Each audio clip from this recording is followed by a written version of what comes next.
Ada seorang kaya yang selalu berpakaian jubah ungu dan kain halus, dan setiap hari ia bersukaria dalam kemewahan.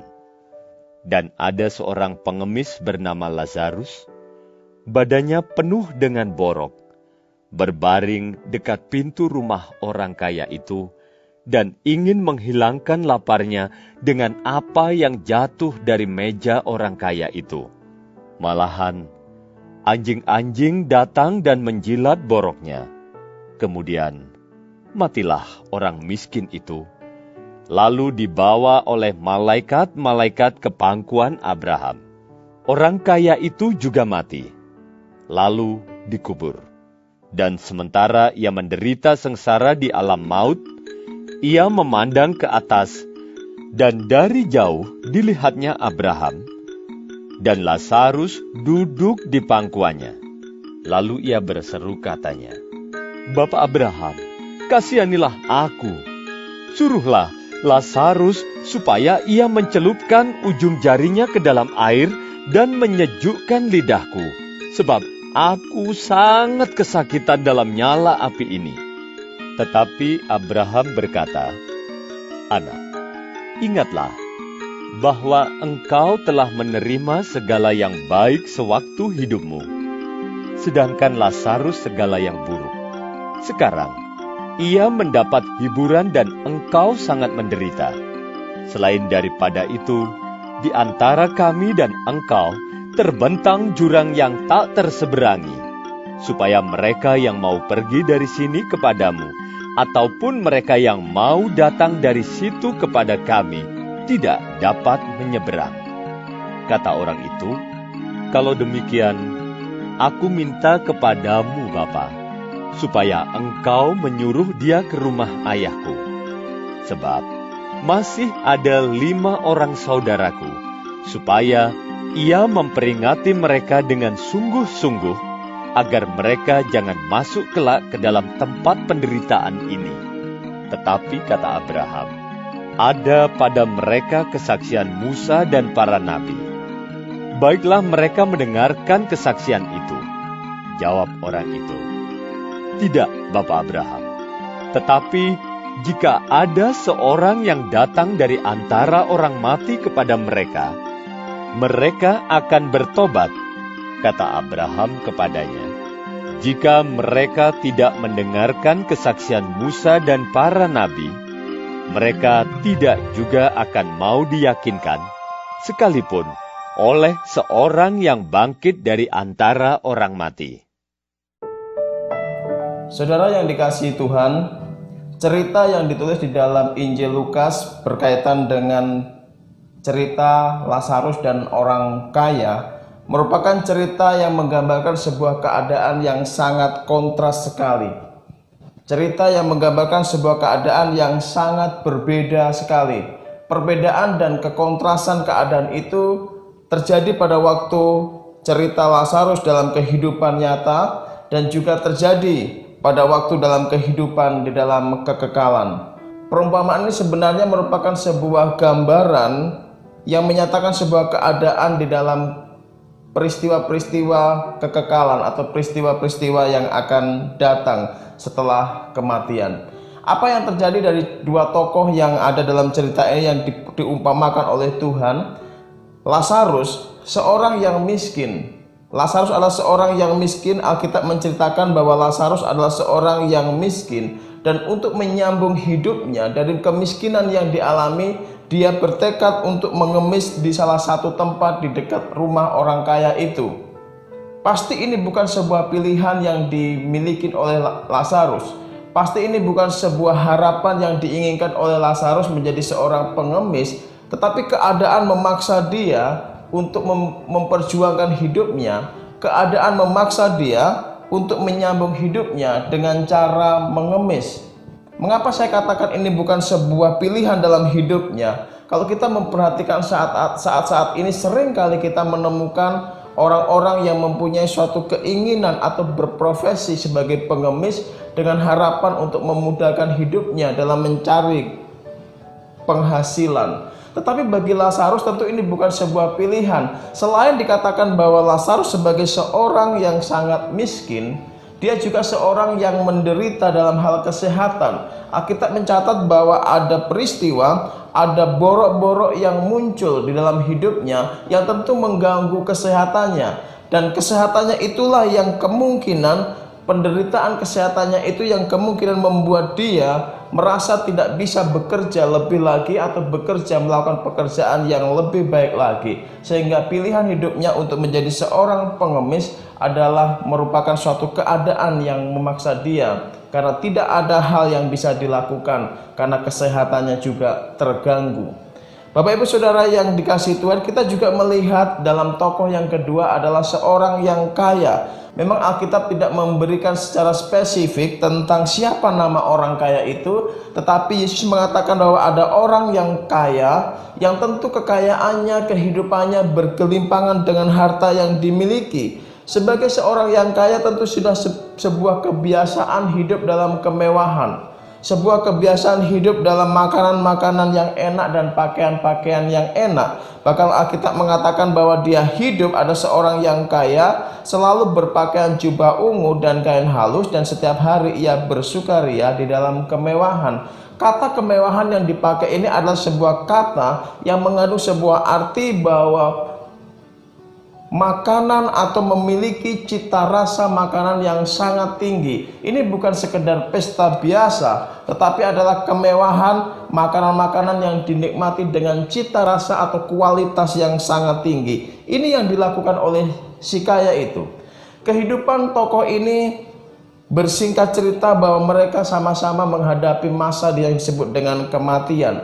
Tetapi keadaannya berubah drastis. Kembali lagi kita melihat suatu pemandangan yang kontras. Pada waktu Lazarus hidup, pada waktu si kaya juga hidup, kita melihat sebuah kenyataan yang sangat kontras. Bagaimana si kaya ini hidup dengan keadaan yang penuh dengan kemewahan, segala sesuatu yang dihidupi dengan penuh kemewahan, dan juga pakaian-pakaian yang mewah yang dia pakai. Lalu di sisi lain ada Lazarus yang juga hidup dalam keadaan yang sangat menderita, sakit penyakit dirasakan, kemudian keadaan fisik yang sangat lemah, tidak ada hal yang bisa dilakukan selain daripada sebagai seorang pengemis. Itu adalah keadaan yang sangat kontras. Tetapi pada waktu saatnya tiba bahwa si kaya ini juga mati, Lazarus juga mati, lalu perbedaan keadaan menjadi berubah dalam kehidupan kekekalan.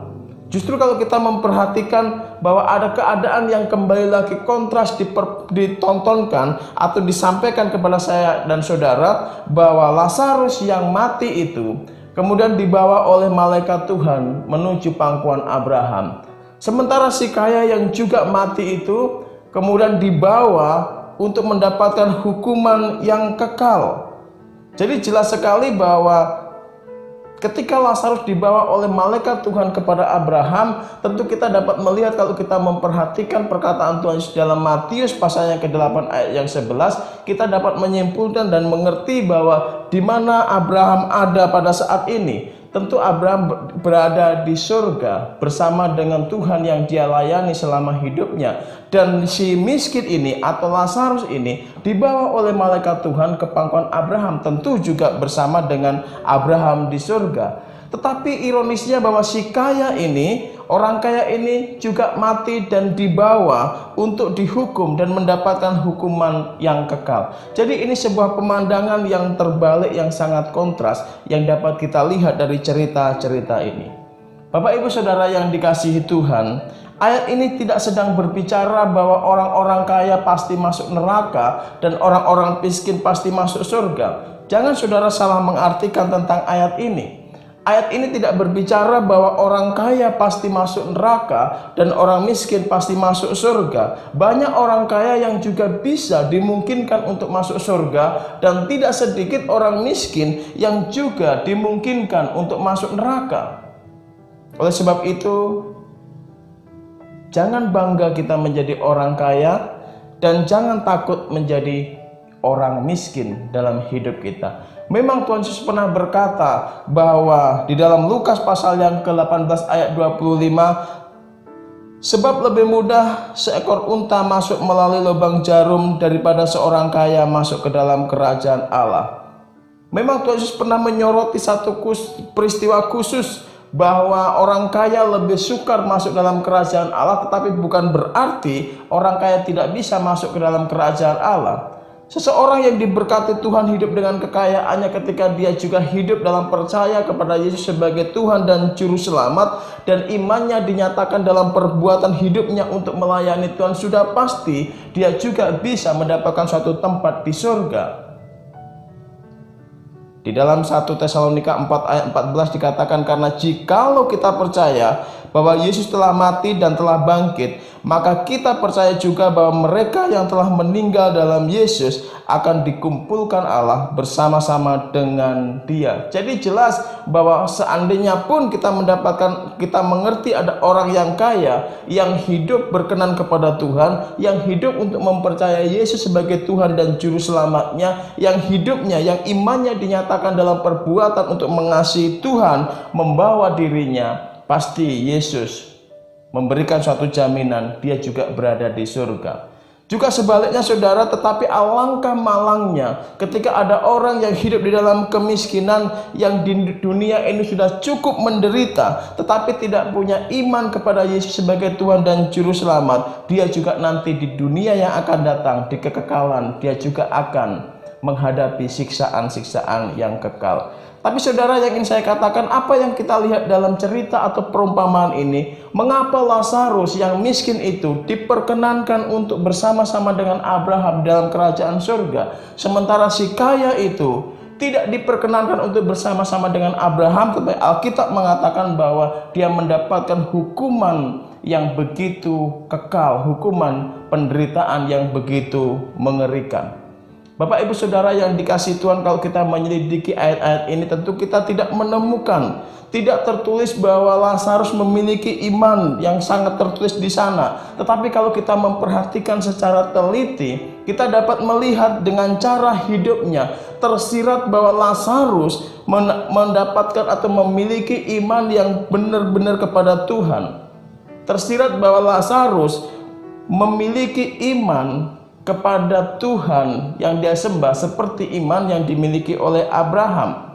Di tengah kemiskinan yang dia miliki, di tengah keadaan yang terhimpit yang dia rasakan, di tengah persoalan hidup yang dia alami, Lazarus tidak pernah mengeluh dan menyusahkan orang lain, dan tidak pernah merancang sesuatu hal yang jahat.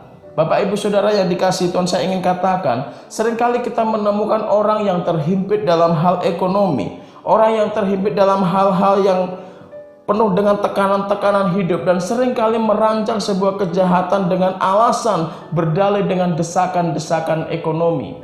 Tidak sedikit orang yang sengaja melakukan sebuah kejahatan, mencuri atau merampok, dan mereka mengatakan bahwa karena desakan ekonomi mereka melakukan hal itu.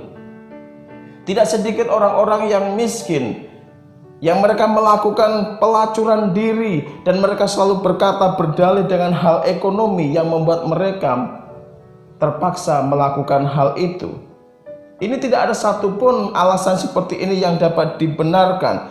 Tetapi Lazarus, dia berpegang kepada prinsip yang benar, sekalipun situasinya tidak menguntungkan dalam hidupnya, tidak ada pikiran-pikiran hal yang jahat yang dipikirkan. Dia menikmati hidupnya, dia bersyukur dengan apa yang dia alami, dan Alkitab mengatakan di ayat yang ke-21, dan ingin menghilangkan laparnya dengan apa yang jatuh dari meja orang kaya itu.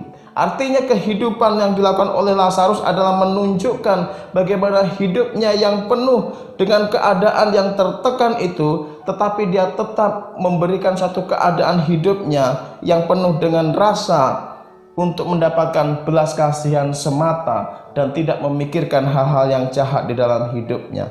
Dia menunggu sesuatu yang jatuh dengan sukarela. Dia menunggu sesuatu yang tersisa dari si kaya itu hanya untuk mengenyangkan perutnya. Jadi jelas bahwa iman yang dimiliki oleh Lazarus ditunjukkan dengan perbuatan yang dilakukan. Terlihat dari gambaran perbuatan yang dilakukan bahwa Lazarus menunjukkan suatu perbuatan yang takut akan Tuhan, menunjukkan satu perbuatan yang menerima apa adanya dengan ketidakmampuan. Dia menerima remah-remah atau sisa-sisa makanan yang menjadi bagian untuk mengenyangkan perutnya. Iman itu harus terwujud dalam setiap perbuatan saya dan juga saudara. Iman itu harus terus dinyatakan dalam setiap perbuatan kita. Dan kalau kita menilai orang kaya ini, maka kita melihat satu kesimpulan bahwa orang kaya ini sepertinya adalah orang yang sungguh-sungguh tidak mengenal Allah, terlihat dari perbuatan yang dia lakukan. Kita tidak bisa menilai orang itu tidak mengenal Allah tanpa kita harus melihat perbuatan yang dia lakukan. Tetapi ketika kita melihat perbuatan-perbuatan yang dihasilkan oleh hidupnya, kita dapat menerka, kita dapat menilai bahwa orang kaya ini pasti orang yang tidak mengenal Allah. Karena iman itu harus dibicarakan melalui perbuatan kita. Harus membicarakan iman kita. Perbuatan kita harus membicarakan iman kita. Orang kaya ini mendapatkan hukuman bukan karena dia melakukan sebuah kejahatan. Orang kaya ini mendapatkan hukuman bukan karena dia memiliki sebuah kekayaan. Orang kaya ini mendapatkan hukuman yang setimpal dengan dia bukan karena dia melakukan pesta yang megah, yang setiap hari dia melakukan pesta. Dia punya hak untuk melakukan pesta karena dia memiliki harta benda secara pribadi. Dia tidak mendapatkan hukuman karena kejahatannya. Dia tidak mendapatkan hukuman karena kekayaannya. Dia tidak mendapatkan hukuman karena tindakan yang dilakukan, yaitu mengundang sahabat-sahabatnya untuk pesta setiap hari. Bukan itu yang membuat dia mendapatkan hukuman, tetapi orang kaya ini mendapatkan hukuman di dalam kekekalan karena dia tidak melakukan apa-apa. Apa yang ingin saya katakan di sini yang dimaksud tidak melakukan apa-apa? Dia melihat sebuah kemiskinan di depan mata dia.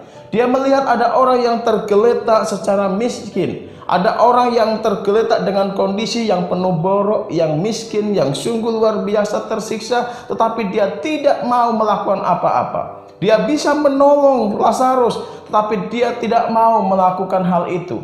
Dia bisa membantu Lazarus, tetapi dia tidak mau melakukan hal itu. Ini menunjukkan bahwa dia bukan orang yang mengenal Tuhan. Karena jelas bahwa ketika orang mengenal Tuhan, hukum yang sangat penting yang harus diakui adalah orang itu harus mengasihi Tuhan Allah dan mengasihi sesama manusia. Dan itu tidak terjadi. Dan itu tidak dilakukan oleh si kaya ini. Menunjukkan bahwa perbuatannya, mengindikasikan bahwa kelakuannya mencerminkan bahwa dia bukan orang-orang yang beriman kepada Tuhan. Oleh sebab itu Bapak Ibu Saudara, Yesus berkata bahwa hati-hatilah kita menjadi orang yang kaya. Karena kekayaan kita bisa menyeret ke dalam kehidupan yang salah. Kekayaan kita bisa menyeret kepada kehidupan-kehidupan yang tidak benar di hadapan Tuhan. Tidak salah bagi saya dan saudara untuk kita mendapatkan berkat dengan kekayaan yang kita miliki. Tetapi alangkah salahnya jika kekayaan yang kita miliki itu menyeret hidup kita ke dalam ketidakbenaran dan tidak melayani Tuhan. Seperti gambaran yang dikatakan oleh Alkitab ini, orang kaya ini sudah terbiasa untuk hidup dilayani, sudah terbiasa untuk hidup memerintah. Bahkan kalau kita memperhatikan di dalam keadaan ketika dia hidup di dalam kekekalan, dalam penyiksaan yang kekal, dia masih terbiasa menggunakan otoritasnya untuk membuat orang lain bisa melayani dia, untuk membuat orang lain diperintah. Dan dia memerintahkan kepada Bapak Abraham supaya menyuruh Lazarus untuk mencelupkan tangannya ke tempat air dan memberikan air yang sangat sejuk ke lidahnya karena dia sangat tersiksa. Dan juga menyuruh Bapak Abraham, Lazarus untuk pergi ke saudaranya karena masih ada 5 saudaranya yang jangan sampai menerima masalah seperti yang mereka alami. Ini membuktikan bahwa dia terbiasa untuk hidup dilayani, terbiasa untuk hidup memerintah. Lalu apa kata Tuhan Yesus? Jika engkau ingin menjadi yang terbesar dalam hidupmu, dia mengingatkan kepada murid-muridnya bahwa engkau harus melayani, bukan dilayani. Saudara, saya ingin ingatkan betapa sedihnya ketika dia jatuh di dalam penderitaan yang kekal itu. Betapa sedihnya penderitaan itu, betapa luar biasanya penderitaan itu. Dia mengingat bahwa ada 5 saudaranya. Kalau saudaranya juga tidak bertobat, pasti dia akan mengalami keadaan yang sama seperti yang dia alami. Oleh sebab itu dia memohon kepada Bapak Abraham supaya Lazarus pergi untuk mengingatkan saudaranya. Ada 5 saudaranya yang lain. Kalau mereka juga hidup seperti orang kaya ini hidup, mereka juga pasti akan mengalami akhir kehidupan yang sama seperti orang kaya ini. Oleh sebab itu Bapak Ibu Saudara yang dikasihi Tuhan, saya ingin mengingatkan, kalau seandainya 5 saudara orang kaya ini adalah gambaran daripada hidup saudara pada saat ini, adalah gambaran saya dan saudara pada saat ini, jangan menunggu orang dari kubur untuk memberitakan kebenaran. Ini saatnya saudara harus bertobat, untuk percaya Yesus sebagai Tuhan dan Juru Selamat, untuk hidup menghidupi iman kita dalam perbuatan-perbuatan yang mencerminkan iman kita, untuk mengasihi orang lain, untuk mengasihi Tuhan dengan sungguh-sungguh, supaya kita mendapatkan kehidupan yang kekal, yang berkenan kepada Tuhan, kehidupan di surga bersama dengan Bapak Abraham. Kalau saudara saat ini adalah orang yang diberkati Tuhan dengan kekayaan yang saudara miliki, gunakan kekayaan itu untuk melayani Tuhan. Kalau saat ini saudara diberkati Tuhan dengan kekayaan yang saudara miliki, gunakan kekayaan itu untuk bisa melayani Tuhan. Sebagai wujud iman kita di hadapan Tuhan, jangan terbiasa untuk hidup dilayani, tapi terbiasalah kita untuk hidup melayani. Miliki cara hidup yang melayani dan memberkati orang lain. Jangan sampai kekayaan yang kita miliki menyeret kita kepada hal-hal yang tidak benar, tetapi kekayaan yang kita miliki harus untuk kemuliaan nama Tuhan dan memberkati orang lain. Kalau saudara diberikan, diizinkan Tuhan mengalami penderitaan dan kemiskinan yang seperti dialami oleh Lazarus dalam hidup kemiskinan dan penderitaannya, jangan merancang sebuah kejahatan-kejahatan yang tidak berkenan kepada Tuhan, tetapi tetaplah berpaut dalam iman kepada Tuhan, dalam tindakan-tindakan yang sesuai dengan iman saudara, dalam pengharapan-pengharapan yang sesuai dengan iman saudara, dan percayalah bahwa Tuhan terus akan bercampur tangan, Tuhan akan berpegang. Percayalah bahwa Tuhan akan memberikan kehidupan yang layak dalam hidup saudara di dalam kekekalan. Dan Lazarus adalah sebuah teladan. Di tengah keterbatasan, di tengah kemiskinan, di tengah ketidakberdayaan, dia terus bersandar kepada pengharapan akan iman seperti yang Bapak Abraham miliki. Sehingga ketika dia dipanggil Tuhan, dia bersama-sama dibawa ke pangkuan Abraham. Tuhan menyediakan tempat yang layak bagi kita sesuai dengan iman kita. Tuhan mempersiapkan tempat yang layak bagi kita sesuai dengan iman kita, yang kita buktikan dengan perbuatan-perbuatan kita dalam kehidupan kita sehari-hari. Tuhan Yesus memberkati.